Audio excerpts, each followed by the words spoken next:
महाराष्ट्र विधानसभा निवडणुका संपन्न झाल्यानंतर आता स्थानिक स्वराज्य संस्था, महापालिका, नगरपालिका तसेच बाजार समिती निवडणुकीचे वेध लागले आहेत. महाराष्ट्र विधानसभा निवडणुकीपूर्वी सोलापूर कृषी उत्पन्न बाजार समितीची पंचवार्षिक निवडणुकीची घोषणा करण्यात आली. त्यानुसार सर्व कामकाज देखील सुरू करण्यात आले होते. परंतु विधानसभा निवडणुकीमुळे सोलापूर कृषी उत्पन्न बाजार समितीच्या पंचवार्षिक निवडणुकीला शासनाने स्थगिती दिली होती.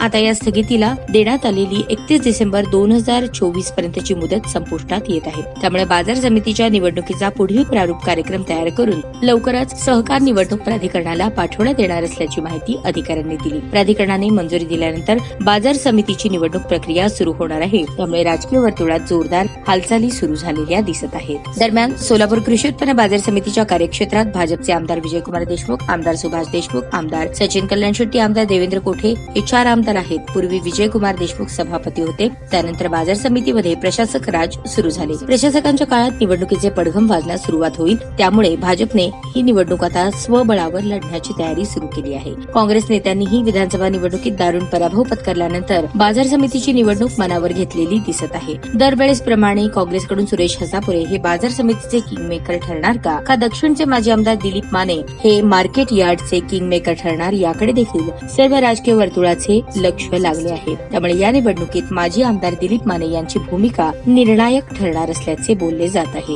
विकास सोसायटी मतदारसंघात मात्र हसापुरे आणि माने बाजी मारतील. त्यामुळे काँग्रेसच्या पॅनलमध्ये कोण असणार, भाजप बरोबर कोण जाणार का गतवेळेप्रमाणे सुभाष बाबू यांना शोध देण्यासाठी एकत्रित येऊन पॅनल करणार, असे प्रश्न उपस्थित होत आहेत. भाजप आणि काँग्रेस पक्षांतर्गत यावर साधक बाधक चर्चा सुरू असून या चर्चेनंतरच बाजार समितीच्या पंचवार्षिक निवडणुकीचे भवितव्य अवलंबून असणार आहे.